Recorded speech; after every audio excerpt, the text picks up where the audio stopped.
They've made from their various clubs in abroad. Some are Ghana, also to Europe. But then let's take a look at some of the major players that are moving this particular winter window. And first on our list is Joseph Edu. He is moving from Celta Vigo to Real Valladolid in the Spanish La Liga. Now, Joseph Edu is a former Inter-Allies player. He played in the Ghana Premier League. Then he moved to Hammarby FC in Sweden. Then went to KRC Genk in Belgium. He put up great performances that particular season, and then moved to Celta Vigo. But something interesting happened about 2 years ago when the Black Stars of Ghana were playing against Mexico and also the US during the break. Joseph Edu got injured. He broke his tendon, and then he had to be off for some time, for about a year. So when he went for a year, that was from October 2023 to October 2024. For a year, Joseph Edu didn't play a game for Celta Vigo. But then the good news is that he returned in October 2024. When he returned, obviously his position has been taken, and this season, as you can see on the screen, he has just played 3 games. One of those games was in the La Liga, where he played against his current team, Real Valladolid. The rest of the 2 games he played in the Spanish Copa del Rey. So that means that he obviously needs to move to get more playing time at Real Valladolid. Remember that the Black Stars of Ghana will be playing in the World Cup qualifiers against Chad and Madagascar. So if Joseph wants to be called, he needs to get more playing time under his belt. So that is the loan. It's a loan deal from Celta Vigo to Real Valladolid, and if he's able to do well, maybe Celta Vigo will call him back. Right now, Valladolid are fighting with relegation. So obviously, he needs to help them survive. If he helps them survive, maybe they can sign him permanently also, or come back to Celta Vigo. Now, let's look at the next player on our bill. And yes, it's the star boy, Jerry Efriye. Star boy, this player, about a year ago, he was not known. Now, during the African Games for the Black Searchlights under 20, during that game, he scored the final goal against Uganda, where a lot of people got to really know him. So in the African game, he made his name for him. Not only in the African Zone B tournament, played in Ivory Coast, he won the top scorer award. He was the best player, and then Otuado, the Black Stars, called him for the 2 double-header encounter against Niger and also Sudan. In that game against Niger, Ghana scored only 1 goal, and Jerry Efriye was the player who scored that particular goal. Now, he made a certain history when it comes to the Black Stars of Ghana. He became the first player from the 3rd tier of Ghana football to score for the Black Stars of Ghana. So that tells you how good he is. Now, the interesting thing is he has been moved from FC Thoughts in Ghana, Division 2 in Ghana, and has been transferred to Al Qadisiyah in Saudi Arabia.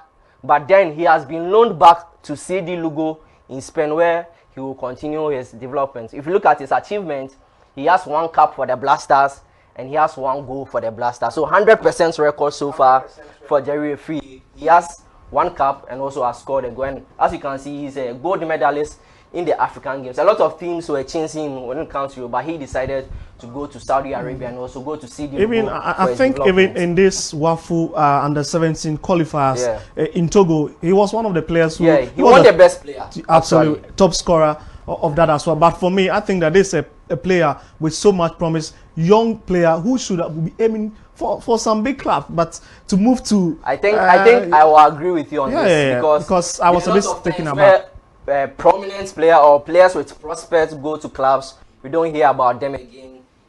A perfect example is Eric Eya, the former under-20 captain. We don't hear wherever he is.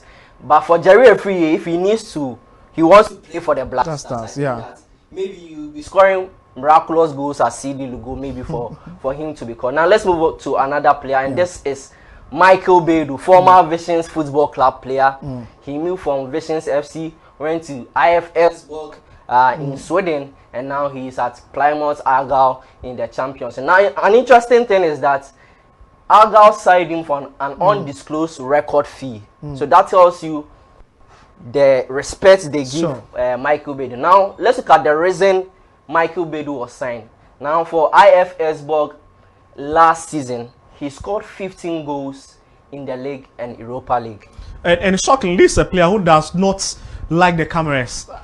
There have been on many occasions we won't talk to him. He will tell you that no, I want it private. I don't want my news to be out there. And I think that most importantly, he's doing the job. And that is what a footballer should do. Exactly. And if you even speak to the recent people, they will tell you that he's one of the players, aside from Kwabena Owusu, he's one of the players they hold in high esteem. And I think that Michael Bedu is doing something wonderful. We need to watch out for him. So for Igal, the reason they bought Michael Bedu is that he was scoring a lot of spectacular goals, especially in the Europa League in Europe.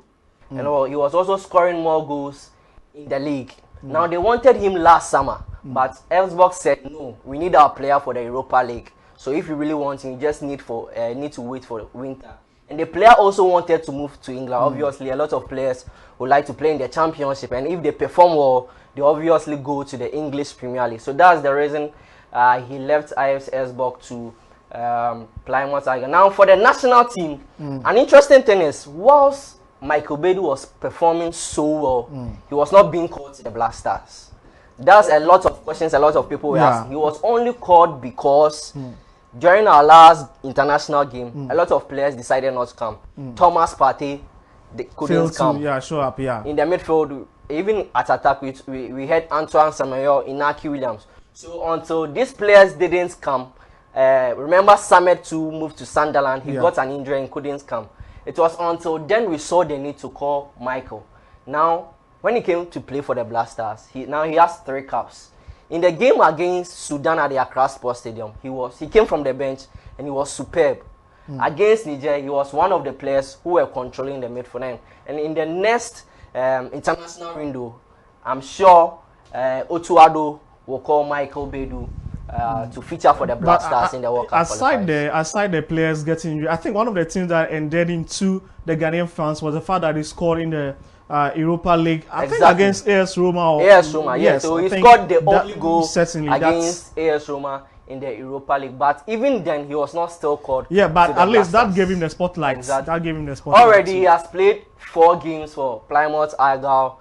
He has given 2 assists. So that means that he's already doing spectacular things at the championship. So these are the 3 players we need to look out for from now to when the summer transfer window comes. And with the rumors that in our next World Cup qualifiers in March, there are some players likely to boycott those matches. And this a guy we need to keep our eyes stuck onto, especially Michael Bedu. Very promising chap. So I think that's all for the 3 major players we are highlighting in terms of Ghanaian players who have moved in that particular transfer. But another interesting Ghanaian player who moved, I think today, is Jeffrey Schlupp.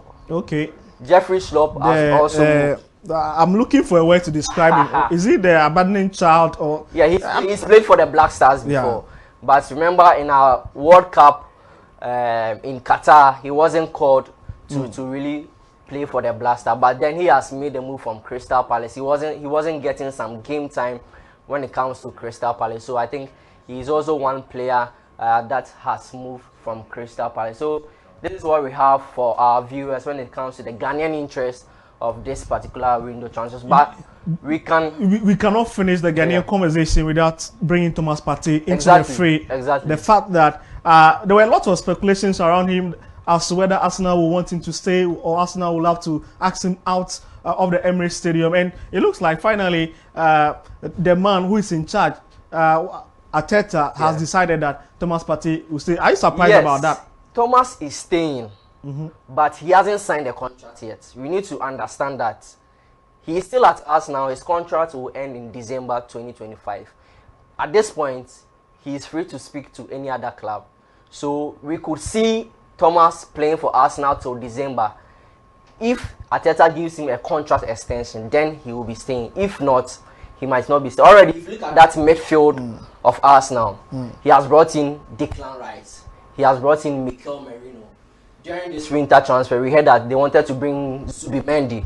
That tells you that Arsenal are having a second look at Thomas Partey, whether he will be able to deliver the goods as he's been doing. But then again, he always proves them wrong. This weekend, he scored against Manchester